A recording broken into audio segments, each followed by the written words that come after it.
নমস্কাৰ এই মুহূৰ্তত এটা অত্যন্ত ডাঙৰ খবৰ দিব বিচাৰিছো এজন দুজন নহয় একেলগে 20 জনক যাৱজ্জীৱন কাৰাদণ্ড লখিমপুৰৰ আদালতৰ ঐতিহাসিক ৰায়দান যি ৰায়দানক লৈ এতিয়া ৰাজ্য জুৰি চৰ্চা একেলগে 20 জনকৈ লোকক যাৱজ্জীৱন কাৰাদণ্ডৰে দণ্ডিত কৰা হৈছে আৰু এই 20 জনৰ ভিতৰত আছে শিক্ষক শিল্পী আৰু একে সময়তে সমাজ সেৱক 2009 চনত সংঘটিত হৈছিল এটা অত্যন্ত মৰ্মান্তিক আৰু ভয়ংকৰ ঘটনা য'ত দুজনকৈ লোকক ডকাইতৰ সন্দেহত খুচি খুচি হত্যা কৰা হৈছিল ঘৰৰ পৰা উলিয়াই আনি দলবদ্ধ আক্ৰমণ কৰিছিল দুজনকৈ লোকক 2019 চনৰ পৰা ন্যায়িক যুঁজ আৰম্ভ হৈছিল আৰু অৱশেষত দীৰ্ঘদিনৰ পাছত আদালতে ৰায় প্ৰদান কৰিছে আৰু 20 জনকৈ লোকক যাৱজ্জীৱন কাৰাদণ্ড বিহা হৈছে এই খবৰ এই মুহূৰ্তত দৰ্শকসকলৰ বাবে লৈ আহিছো ডাঙৰ খবৰ এই মুহূৰ্তৰ সবাতোকৈ চৰ্চিত খবৰ যে একেলগে 20 জনকৈ লোকক যাৱজ্জীৱন কাৰাদণ্ড লখিমপুৰ জিলা সত্ৰ ন্যায়াধীশৰ ঐতিহাসিক ৰায়দান অভিযুক্তসকলৰ মাজত আছে শিল্পী শিক্ষক সমাজ কৰ্মীও তেওঁলোককো যাৱজ্জীৱন কাৰাদণ্ড বিহা হৈছে 2009 চনৰ 3 জানুৱাৰীত সংঘটিত হৈছিল এটা ভয়ংকৰ ঘটনা ঘটনাৰ স্থান আছিল লখিমপুৰৰ বিহপুৰীয়াৰ পকাদল বেঙেনাআটি নিশা ডকাইতৰ সন্দেহত দলবদ্ধ আক্ৰমণ কৰি হত্যা কৰা হৈছিল দুজনকৈ লোকক নিশা আৰু 2019 চনৰ প্ৰাৰম্ভ হৈছিল ন্যায়িক যুঁজ আৰু দীৰ্ঘদিনৰ পাছত ইতিমধ্যে ন্যায় পাইছে পৰিয়ালটো ইতিমধ্যে দুজনকৈ লোক হৈছে নিত্যানন্দ নেওগ আৰু অকমান নেওগ অৱশেষত 20 জনক লখিমপুৰ কাৰাগাৰলৈ প্ৰেৰণ কৰা হৈছে আৰু ঐতিহাসিক ৰায়দান দিছে লখিমপুৰ জিলা সত্ৰ ন্যায়িক দণ্ডাধীশৰ আদালতে ইতিমধ্যে নিত্যানন্দ নেওগ আৰু অকমান নেওগ নামৰ দুই ককাই ভাইক 2009 চনত 3 জানুৱাৰীত হত্যা কৰা হৈছিল দলবদ্ধ আক্ৰমণ কৰা হৈছিল নিত্যানন্দ নেওগ আৰু অকমান নেওগক আৰু আক্ৰমণ কৰি খুচি খুচি হত্যা কৰা হৈছিল বিহপুৰীয়াৰ পকাদল বেঙেনাআটিত সংঘটিত হৈছিল এই ঘটনা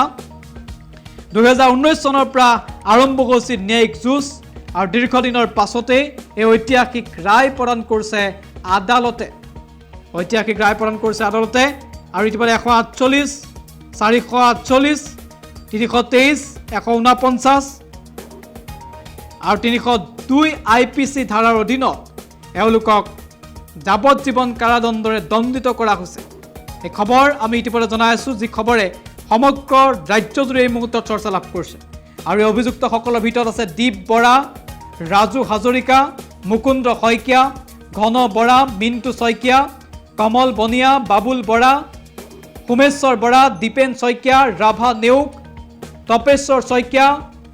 মুন হাজৰিকা ৰুবুল দত্ত ৰত্নেশ্বৰ বৰা জীৱন দত্ত কেশৱ হাজৰিকা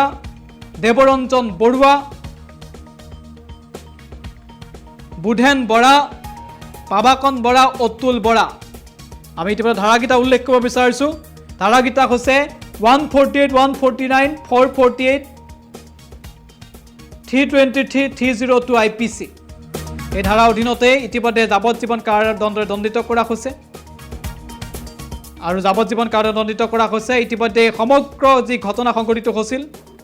তাৰ আয়োগ হিচাপে অৰ্থাৎ তদন্তকাৰী বিষয়া হিচাপে দীৰ্ঘদিনে সংগ্ৰাম চলাই গৈছিল ধনেশ্বৰ দাসে ইন্সপেক্টৰ ধনেশ্বৰ দাসে চলাই গৈছিল সংগ্ৰাম আৰু ইতিমধ্যে চৰকাৰী অধিবক্তা হিচাপে এই সমগ্ৰ প্ৰক্ৰিয়াটোৰ ন্যায়িক যুঁজ দিছিল অধিবক্তা প্ৰদীপ গগৈয়ে আৰু দীৰ্ঘদিনৰ পাছতে বিহপুৰীয়া থানাত ৰুজু হোৱা গোচৰ নম্বৰ 271/2009 এই গোচৰৰ 20 জনক যাৱজ্জীৱন কাৰাদণ্ড বিহা হৈছে ডিষ্ট্ৰিক্ট ছেছন জাজ আৰু ন্যায়িক দণ্ডাধীশৰ আদালতে যাৱজ্জীৱন কাৰাদণ্ড বিহিছে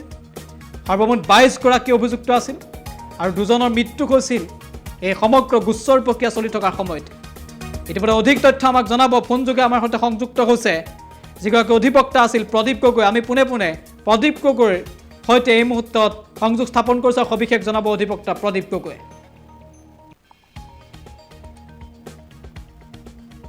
পকাদল নামৰ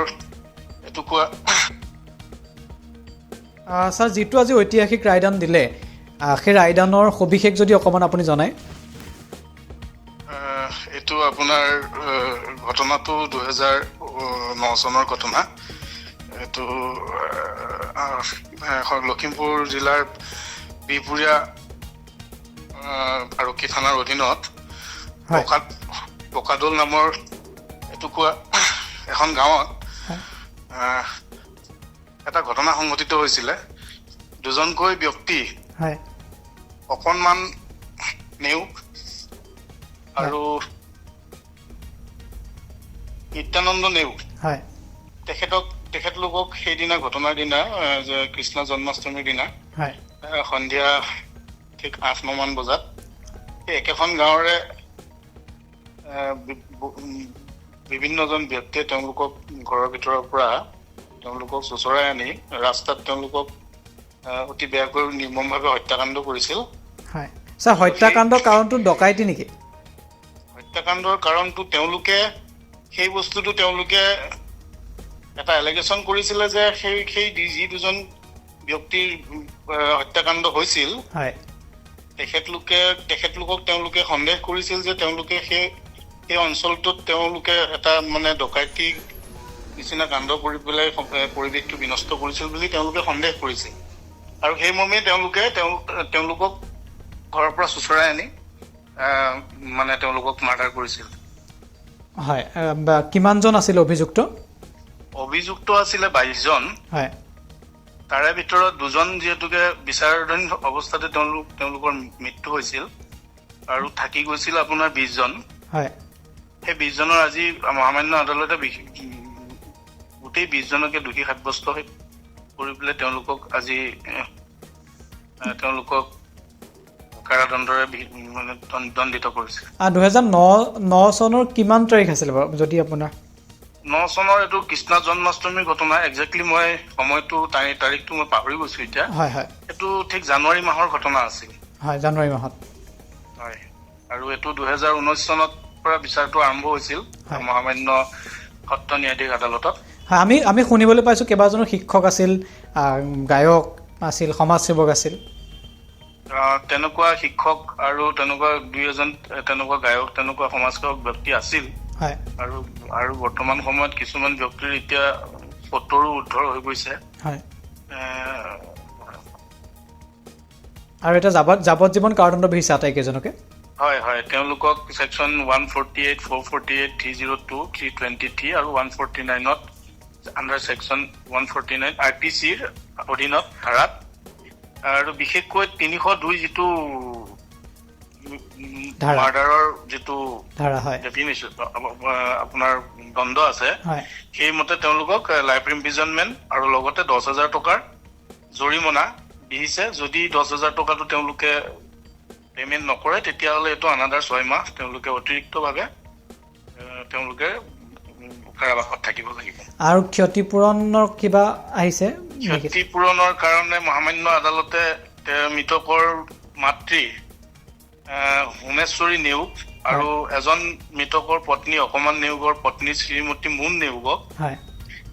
তেওঁলোকক উপযুক্ত ক্ষতিপূৰণ দিবৰ কাৰণে এজ পাৰ ছেকশ্যন 396 অফ ভাৰতীয় নাগৰিক সুৰক্ষা সংহিতাৰ অধীনত উপযুক্ত ক্ষতিপূৰণ দিবৰ কাৰণে যিটো আমাৰ ডিষ্ট্ৰিক্ট লিগেল ছাৰ্ভিচ অথৰিটি যিটো আপোনাৰ আছে তেওঁলোকলৈ সেই মানে প্ৰতিলিপিটো প্ৰেৰণ কৰিছে যাতে উপযুক্ত ক্ষতিপূৰণটো তেওঁলোকে পায়। ঠিক আছে, ধন্যবাদ।